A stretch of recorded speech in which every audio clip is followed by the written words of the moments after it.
Hello friends, சாதி சான்றிதழ் ஆன்லைனில் அப்ளை செய்கிறது எப்படின்னு சொல்லி இந்த வீடியோவில் நம்ம பார்க்கலாம். வீடியோக்குள்ளே போகிறதுக்கு முன்னாடி நம்ம சேனலை நீங்கள் இது வரைக்கும் சப்ஸ்கிரைப் பண்ணலை அப்படின்னா சப்ஸ்கிரைப் பண்ணி கூடவே அந்த பெல் ஐக்கானையும் ப்ரெஸ் பண்ணிக்கோங்க. வீடியோ ஸ்கிப் பண்ணாமல் பாருங்கள், அப்போ தான் சொல்லக்கூடிய விவரங்களை ஃபுல்லாக விளங்கும். ஃபஸ்ட்டு உங்களுடைய ப்ரௌசரில் இந்த வெப்சைட்டை ஓப்பன் பண்ணிக்கோங்க. TNEGA வெப்சைட்டை. இதோடைய லிங்க்கை இந்த வீடியோ டிஸ்கிரிப்ஷனில் கொடுக்குறேன், அதை கிளிக் பண்ணி நீங்கள் ஓப்பன் பண்ணிக்கலாம். இதில் ரைட் சைடில் பாருங்கள், உள்நுழைவு கீழே பயனாளர் உள்நுழைவுன்னு சொல்லி ஆப்ஷன் கொடுத்துருப்பாங்க. அதை கிளிக் பண்ணிங்கன்னா ஒரு லாகின் பேஜ் வரும். இதில் நீங்கள் ஏற்கனவே ரெஜிஸ்டர் பண்ணியிருந்தீங்க அப்படின்னா லாகின் பண்ணிக்கலாம். இல்லைனா கீழே நியூ யூசர் ரிஜிஸ்டர் கேர்னு சொல்லி கொடுத்துருப்பாங்க. அதை கிளிக் பண்ணி நீங்கள் உங்களோட இன்ஃபர்மேஷனை கொடுத்து டீட்டெயில் கொடுத்து ரெஜிஸ்டர் பண்ணிக்கணும். அது எப்படின்னு சொல்லி நான் ஏற்கனவே ஒரு வீடியோ போட்டிருக்கேன். அந்த வீடியோவே இந்த டிஸ்கிரிப்ஷனில் கொடுக்குறேன், அதை லிங்க்கை அதை கிளிக் பண்ணி நீங்கள் பார்த்துக்கோங்க. ஃபஸ்ட்டு ரெஜிஸ்டர் பண்ணிவிட்டு நெக்ஸ்ட் இந்த மாதிரி லாகின் டீட்டெயிலை கொடுத்து லாகின் பண்ணிக்கோங்க. அப்புறம் உங்களுக்கு இப்படி பேஜ் ஓப்பன் ஆகும். இதில் ரெவன்யூ டிபார்ட்மெண்ட் அப்படின்ற ஆப்ஷனை நீங்கள் கிளிக் பண்ணிக்கணும். கிளிக் பண்ணிங்கன்னா உங்களுக்கு அப்ளை பண்ணிக்கிற சர்டிஃபிகேட் எல்லாம் வரும். இதில் கீழே மூணாவது ஆப்ஷனாக நீங்கள் பார்த்தீங்க அப்படின்னா கம்யூனிட்டி சர்டிஃபிகேட் அப்படின்னு சொல்லி கொடுத்துருப்பாங்க. அதை நீங்கள் கிளிக் பண்ணிக்கோங்க. இப்போ நம்ம சாதி சான்றிதழ் தான் எப்படி அப்ளை பண்ணுறதுன்னு சொல்லி பார்க்க போகிறோம். இப்போ நீங்கள் கிளிக் பண்ணோன்னா உங்களுக்கு என்னென்ன சப்போர்ட்டிங் டாக்குமெண்ட் தேவைப்படும்னு சொல்லி லிஸ்ட் வரும். கீழே எவ்வளோ ஃபீஸ் கட்டணுன்றது கொடுத்துருப்பாங்க. அதை பார்த்துட்டு ப்ரொசீட் கொடுத்துருங்க. ப்ரொசீட் கொடுத்தோன்னா உங்களுக்கு கேன் நம்பர் பேஜ் வரும். நீங்கள் கேன் நம்பர் ரெஜிஸ்டர் பண்ண வேண்டியிருக்கும். இது ரெஜிஸ்டர் பண்ணுறது எப்படின்னு சொல்லியும் நான் ஒரு வீடியோ போட்டிருக்கேன். அதோட லிங்க்கையும் டிஸ்கிரிப்ஷனில் கொடுக்குறேன். அதை கிளிக் பண்ணி நீங்கள் பார்த்துக்கோங்க. பார்த்துட்டு நீங்கள் ரெஜிஸ்டர் பண்ணிக்கோங்க. ஆல்ரெடி ரெஜிஸ்டர் பண்ணியிருந்தீங்க அப்படின்னா உங்களுடைய மொபைல் நம்பரும் இல்லை உங்களுடைய ஆதார் நம்பரையும் வச்சு இந்த மாதிரி டைப் பண்ணி சர்ச் பண்ணிங்க அப்படின்னா கேன் நம்பர் டீட்டெயில் வரும். நீங்கள் ஏற்கனவே ரெஜிஸ்டர் பண்ணியிருந்தீங்கன்னா அதில் உங்களோட நேம் கரெக்டாக கிளிக் பண்ணிவிட்டு உங்களுடைய ஃபோன் நம்பர் கீழே வரும். அதுக்கு பக்கத்தில் ஜென்ரேட் ஓடிபின்னு சொல்லி ஆப்ஷன் கொடுத்துருப்பாங்க. அதை நீங்கள் கிளிக் பண்ணணும். உங்களுடைய மொபைல் நம்பருக்கு ஒரு 4 டிஜிட்டில் ஒரு ஓடிபி போகும். அதை பார்த்து கரெக்டாக இந்த ஓடிபி காலமில் நீங்கள் டைப் பண்ணிக்கணும். டைப் பண்ணிட்டு கன்ஃபார்ம் ஓடிபி கொடுத்தீங்கன்னா உங்களுக்கு இப்படி வரும். இதில் ப்ரொசீட் அப்படின்றத நீங்கள் கிளிக் பண்ணிக்கோங்க. கிளிக் பண்ணிங்க அப்படின்னா உங்களுக்கு சர்டிஃபிகேட் அப்ளை பண்ணக்கூடிய பேஜுக்கு வந்துடும். இதில் ஆல்ரெடி உங்களுடைய கேன் நம்பரில் உள்ள டீட்டெயில் எல்லாமே அது வந்துடும். நேம் அட்ரஸ் எல்லாமே அதில் இருக்கும். நீங்கள் அதெல்லாம் ஒன்றுமே செய்ய வேண்டாம். எல்லாம் இருக்கிறத செக் பண்ணிக்கோங்க கரெக்டாக இருக்கான்ட்டு. நெக்ஸ்ட்டு நீங்கள் கீழே கேட்குற டீட்டெயில் கொடுக்கணும்.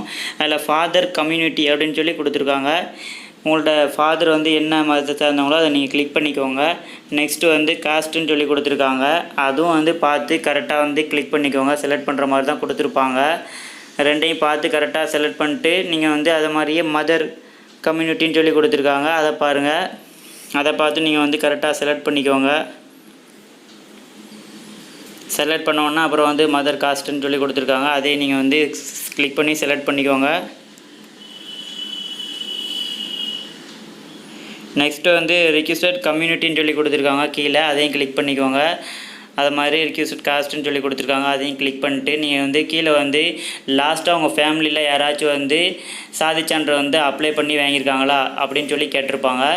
ரீசெண்டாக இசேவை மையத்தில் அப்ளை பண்ணி ஆன்லைன் சர்டிஃபிகேட் மாதிரி வருதுல, அது வாங்கியிருந்தாங்க அப்படின்னா நீங்கள் எஸ் கொடுத்துட்டு அந்த சர்டிஃபிகேட் நம்பர் அடிங்க. இல்லாத பட்சத்தில் பழைய சர்டிஃபிகேட்டாக இருந்துச்சுன்னா நீங்கள் கொடுக்காதீங்க, நோட்னே கொடுத்துருங்க. இப்போ புதுசாக ரீசெண்டாக உள்ள சர்டிஃபிகேட் இருந்தால் மட்டும் எஸ் கொடுத்துட்டு அந்த சர்டிஃபிகேட் நம்பர் அடிங்க. இல்லாத பட்சத்தில் நோவை கொடுத்துட்டு நீங்கள் செக் பண்ணிட்டு ஒரு மட்டும் செக் பண்ணிட்டு கீழே சப்மிட் அப்படின்ற ஆப்ஷன் இருக்குல்ல, அதை நீங்கள் கிளிக் பண்ணிக்கோங்க. நீங்கள் சப்மிட் அப்படி கொடுத்துட்டிங்கன்னா நெக்ஸ்ட்டு உங்களுக்கு டாக்குமெண்ட் அப்லோட் பண்ணக்கூடிய பேஜ் வரும். இப்போ அந்த பேஜ் ஓப்பன் ஆனதுன்னு பாருங்கள். மேலே லிஸ்ட் ஆஃப் டாக்குமெண்ட்ஸ் சொல்லி எல்லாம் கொடுத்துருப்பாங்க. ஃபோட்டோ, எனி அட்ரஸ் ப்ரூஃப் அப்படின்னு சொல்லி. கீழே செல்ஃப் டிக்ளரேஷன் டவுன்லோட் சொல்லி கொடுத்துருப்பாங்க. அதை நீங்கள் கிளிக் பண்ணி டவுன்லோட் பண்ணிக்கோங்க. அந்த ஃபைலை டவுன்லோட் பண்ணிட்டு நீங்கள் அதை ஓப்பன் பண்ணி ப்ரிண்ட் அவுட் எடுத்துக்கணும். ப்ரிண்ட் அவுட் எடுத்து அதில் நீங்கள் கையெழுத்து போடணும். உங்களோட சிக்னேச்சர்னு சொல்லி கேட்டிருப்பாங்க. அதில் கையெழுத்தை போட்டு அதை ஸ்கேன் பண்ணி வச்சுக்கணும். மேலும் எல்லா டாக்குமெண்ட்டையும் 200 kbpsல ஸ்கேன் பண்ணி வச்சுக்கணும். நெக்ஸ்ட்டு ஃபோட்டோவாக இருந்தால் 50 kbpsல ஸ்கேன் பண்ணி வச்சுட்டு இப்போ நீங்கள் ஒன்றுனா டாக்குமெண்ட் அப்லோட் பண்ணணும். டாக்குமெண்ட் நம்பர்னு கொடுத்துருப்பாங்க. அதில் ஏதாவது ஃபோட்டோன்னு டைப் பண்ணிக்கோங்க. டைப் பண்ணிட்டு கீழே இருக்கிற ஆட் அப்படின்றத கிளிக் பண்ணிங்க அப்படின்னா உங்களோட சிஸ்டத்தில் போகும். அதில் நீங்கள் என்ன ஸ்கேன் பண்ணி வச்சுருக்கீங்களோ அந்த ஃபைலை ஓப்பன் பண்ணி ஃபோட்டோ கிளிக் பண்ணிக்கோங்க. கிளிக் பண்ணிட்டு இந்த மாதிரி அப்லோட்னு சொல்லி வரும். நீங்கள் அதில் கிளிக் பண்ணிக்கோங்க. கரெக்டான ஃபைல் சைஸில் இருக்கும்போது நீங்கள் உங்களுக்கு அப்லோட் ஆயிரும். கீழே வரும் அப்லோட் ஆனோன்னே. நெக்ஸ்ட்டு இதே மாதிரி உங்களுக்கு எனி அட்ரஸ் ப்ரூஃப் அப்படின்னு இருக்கும். அட்ரஸ் ப்ரூஃபில் நீங்கள் கண்டிப்பாக ஸ்மார்ட் கார்டை கொடுக்கணும், ஃபேமிலிஸ் கார்டை. அதை அப்லோட் பண்ணிவிட்டு நெக்ஸ்ட்டு உங்களோட ஆதார் கார்டையும் அப்லோட் பண்ணிக்கோங்க. நெக்ஸ்ட்டு வந்து கம்யூனிட்டி சர்டிஃபிகேட்னு போட்டு ஃபாதரு இல்லை மதரு இல்லைனா யாராச்சும் கூட பிறந்தவங்க சர்டிஃபிகேட் வந்து எடுத்துருந்தாங்கன்னா நீங்கள் வந்து அதை அப்லோட் பண்ணணும். அப்படி இல்லாத பட்சத்தில் உங்களுடைய பேரண்ட்ஸோட மார்க் ஷீட்டையாச்சும் இல்லைனா ஸ்கூல் டிசி வந்து அப்லோட் பண்ண வேண்டியிருக்கும். அதை வந்து நீங்கள் வந்து அப்லோட் பண்ணிக்கோங்க. நெக்ஸ்ட்டு வந்து செல்ஃப் டிக்ளரேஷன் ஃபார்ம் வந்து நீங்கள் கையெழுத்து போட்டு வச்சுருப்பீங்கள்ல, அதையும் ஸ்கேன் பண்ணி அதையும் அப்லோட் பண்ணிக்கோங்க. அப்புறம் வந்து உங்களுக்கு வந்து மேக் பேமெண்ட்ற ஒரு ஆப்ஷன் வந்து வரும். அதில் வந்து ஒரு ₹60 பே பண்ணிங்க அப்படின்னா உங்களுக்கு வந்து ஒப்புகை சீட்டுன்னு சொல்லி வந்துடும்.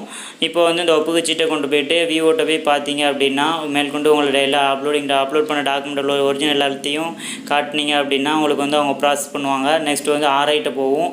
அப்புறம் வந்து டெப்டி தாசில்தார்னு சொல்லி அவங்க வந்து அப்லோட் பண்ணுவாங்க. அப்புறம் வந்து உங்களுக்கு சர்டிஃபிகேட் வந்து நெட்லேயே வந்துடும். நீங்கள் வந்து டவுன்லோட் பண்ணி பிரிண்ட் அவுட் எடுத்துக்கலாம். இந்த தகவல் வந்து உங்களுக்கு பிடிச்சிருந்துச்சி அப்படின்னா அந்த வீடியோ வந்து லைக் பண்ணுங்கள், உங்கள் ஃப்ரெண்ட்ஸோட ஷேர் பண்ணுங்கள். மறக்காமல் சேனலை வந்து சப்ஸ்கிரைப் பண்ணுங்கள். தேங்க்யூ.